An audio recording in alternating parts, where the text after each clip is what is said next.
एक बार एक राजा के इकलौते पुत्र को शीतला चेचक निकली। उसी के राज्य में एक काछी पुत्र को भी शीतला निकली हुई थी। काछी परिवार बहुत गरीब था, पर भगवती का उपासक था। वह धार्मिक दृष्टि से जरूरी समझने वाले सभी नियमों का बीमारी के दौरान भी भली भांति निभाता रहा। घर में साफ सफाई का विशेष ख्याल रखा जाता। नियम से भगवती की पूजा होती थी। नमक खाने पर पाबंदी थी। सब्जी में न तो छौंक लगता था और न कोई वस्तु भुनी तली जाती थी। गर्म वस्तु न वह स्वयं खाता न शीतला वाले लड़के को देता। ऐसा करने से उसका पुत्र शीघ्र ही ठीक हो गया। उधर जब से राजा के लड़के को शीतला का प्रकोप हुआ था, तब से उसने भगवती के मंडप में सतचंडी का पाठ शुरू करवा रखा था। रोज हवन व बलिदान होते थे। राजपुरोहित भी सदा भगवती के पूजन में निमग्न रहते।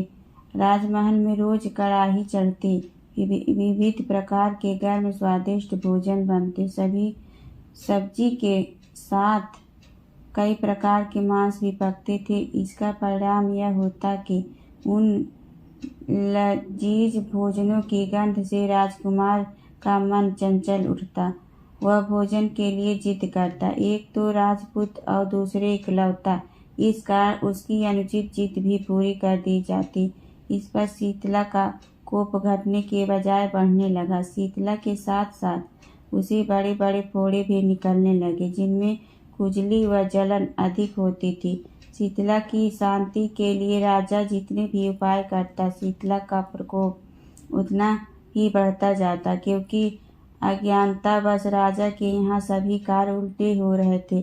इससे राजा और अधिक परेशान हो उठा। उसकी समझ में नहीं आ रहा था कि इतना सब होने के बाद भी शीतला का प्रकोप शांत क्यों नहीं हो रहा। एक दिन राजा के गुप्तचरों ने उन्हें बताया कि काछी पुत्र को भी शीतला निकली थी। वह बिल्कुल ठीक हो गया है। यह जानकर राजा सोच में पड़ गया कि मैं शीतला की इतनी सेवा कर रहा हूँ, पूजा व अनुष्ठान में कोई कमी नहीं है, पर मेरा पुत्र अधिक रोगी होता जा रहा है, जबकि काछी पुत्र बिना सेवा पूजन के ही ठीक हो गया। इसी सोच में उसे नींद आ गई। श्वेत वस्त्र धारी भगवती ने उसे स्वप्न में दर्शन देकर कहा, हे राजन, मैं तुम्हारी सेवा अर्चना से प्रसन्न हूँ, इसलिए आज भी तुम्हारा पुत्र जीवित है। इसके ठीक न होने का कारण यह है कि तुमने शीतला के समय पालन करने योग्य नियमों का उल्लंघन किया है। तुम्हें ऐसी हालत में नमक का प्रयोग बंद करना चाहिए। नमक से रोगी के फोड़ों में खुजली होती है। घर की सब्जियों में छौंक नहीं लगाना चाहिए, क्योंकि इसकी गंध से रोगी का मन उन वस्तुओं को खाने के लिए ललचता है। रोगी का किसी के पास आना जाना मना है, क्योंकि यह रोग औरों को भी होने का भय रहता है। अतः इन नियमों का पालन कर तेरा पुत्र अवश्य ही ठीक हो जाएगा। विधि समझाकर देवी अंतर्ध्यान हो गई। प्रातः से ही राजा ने देवी की आज्ञा अनुसार सभी कार्यों की व्यवस्था कर दी। इससे राजकुमार की सेहत पर अनुकूल प्रभाव पड़ा। वह शीघ्र ठीक हो गया। इसी दिन भगवान श्री कृष्ण और माता देवकी का विधिवत पूजन करके मध्यकाल में सात्विक पदार्थों का भोग लगाना चाहिए। ऐसा करने से पुण्य ही नहीं मिलता, बल्कि समस्त दुखों का भी निवारण हो जाता है। शीतला अष्टमी कथा। एक गांव में ब्राह्मण दंपति रहते थे। दंपति के 2 बेटे और 2 बहुएं थी। दोनों बहुओं को लंबे समय के बाद बेटे हुए थे। इतने में शीतला सप्तमी, जहां अष्टमी को पर्व मनाया जाता है, घर में पर्व के अनुसार ठंडा भोजन तैयार किया। दोनों बहुओं के मन में विचार आया कि यदि हम ठंडा भोजन लेंगे तो बीमार होंगी। बेटे भी अभी छोटे हैं। इसको विचार के कारण दोनों बहुएं ने 2 पशुओं के दाने तैयार करने के बर्तन में गुपचुप 2 बाटी तैयार कर ली। सास बहू शीतला की पूजा करके आई। शीतला माता की कथा सुनी। बाद में सास तो शीतला माता के भजन करने के लिए बैठ गई। दोनों बहुएं बच्चे रोने का बहाना बनाकर घर आई। दाने के बर्तन से गरम गरम रोटला निकाल कर चूरमा किया और पेट भर खा लिया। सास ने घर में आने पर बहुओं से भोजन करने के लिए कहा। बहुएं ठंडा भोजन करने का दिखावा करके घर काम में लग गई।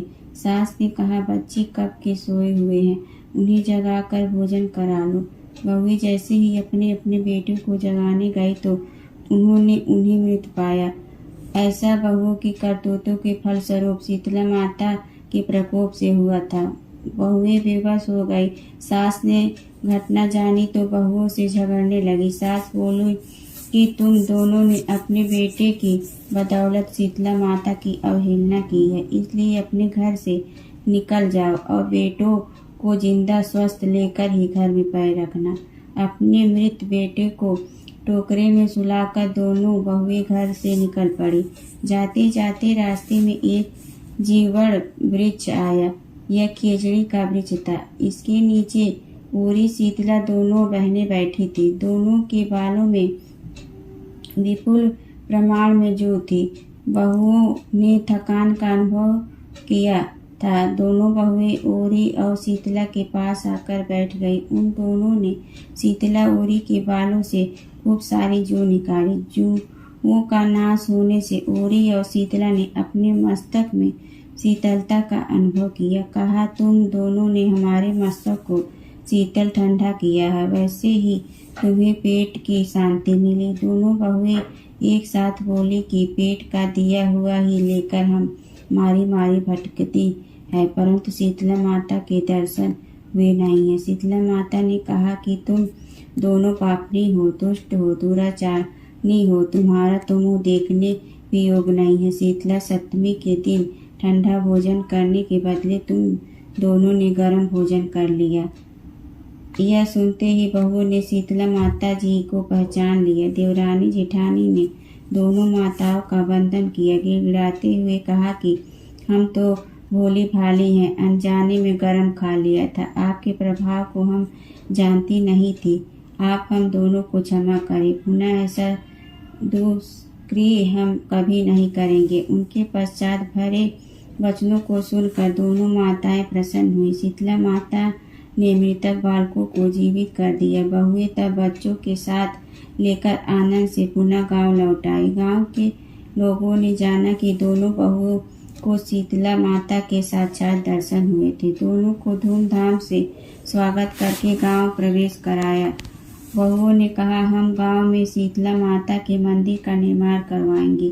चैत्र महीने में शीतला सप्तमी के दिन मात्र ठंडा खाना ही खाएंगे। शीतला माता ने बहुओं पर जैसी अपनी दृष्टि की वैसी कृपा सब पर करे। श्री शीतला माता सदा हमें शांति, शीतलता और आरोग्य दे। शीतला माता की कथा। एक बार शीतला माता ने सोचा कि चलो आज देखूं कि धरती पर मेरी पूजा कौन करता है, कौन मुझे मानता है। यही सोचकर शीतला माता धरती पर राजस्थान के डुंगरी गांव में आई और देखा कि इस गांव में मेरा मंदिर नहीं है और ना ही मेरी पूजा होती है। माता शीतला गांव की गलियों में घूम रही थी। तभी एक मकान के ऊपर से किसी ने चावल उबला पानी मार नीचे फेंका। वह उबलता पानी शीतला माता के ऊपर गिरा, जिससे शीतला माता के शरीर में फफोले छाले पड़ गए। शीतला माता के पूरे शरीर में जलन होने लगी।